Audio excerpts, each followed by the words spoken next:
Hi guys, this is mega Varun Tej. Couple Varun Tej Lavanya Tripathi mega fans కు శుభవార్త చెప్పబోతున్నారని తెలుస్తుంది. ఈ మేరకు సోషల్ మీడియాలో ఒక వార్త చక్కెర్లు కోరుతుంది. ఈ దంపతులు త్వరలోనే తల్లిదండ్రులు కాబోతున్నారంటూ సమాచారం. మెగా ఇంటికి వారసుడు రాబోతున్నాడంటూ అభిమానులు కూడా పోస్టుల మీద పోస్టులు పెడుతున్నారు. 2023లో ప్రేమించి పెళ్లి చేసుకున్న ఈ జంట మొదటి బిడ్డకు ఆహ్వానించేందుకు సిద్ధంగా ఉన్నట్టు నెట్టంట ఒక వార్త చక్కెర్లు కొడుతుంది. పెళ్లి తరువాత లావణ్య త్రిపాఠి మళ్ళీ ఘాటింగ్లో పాల్గొంటూ వచ్చారు. ఈ క్రమంలో ఒక వెబ్ సిరీస్లో కూడా ఆమె విడుదల చేశారు. ఆపై సతీ లీలావతులతో పాటు కాలీవుడ్ మూవీ ధన్లన్ ఆమె పూర్తి చేశారు.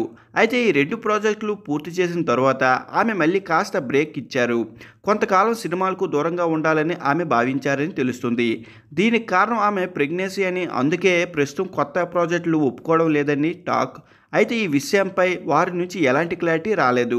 వాస్తవానికి 2017లో వరుణ్ లావణ్య మధ్య స్నేహం ఏర్పడింది. వీరిద్దరూ కలిసి అప్పుడు మిస్టర్ అనే సినిమాలో కూడా నటించారు. ఆ సమయంలోనే వరుణ్ లావణ్య త్రిపాఠి క్లోజ్ అయ్యారు.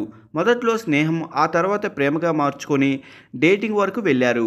కానీ ఈ విషయం బయటకు కూడా రాలేకుండా చాలా జాగ్రత్తగా పర్సనల్ లైఫ్ని ఎంజాయ్ చేశారు. సరిగ్గా పెళ్లి కొద్ది రోజుల ముందు వారి ప్రేమ విషయం అందరికీ తెలిపారు. అలా వరుణ్ లావణ్య త్రిపాఠి ఇటలీలో పెళ్లి చేసుకోగా హైదరాబాద్లో రిసెప్షన్ ఘనంగా జరిపించారు.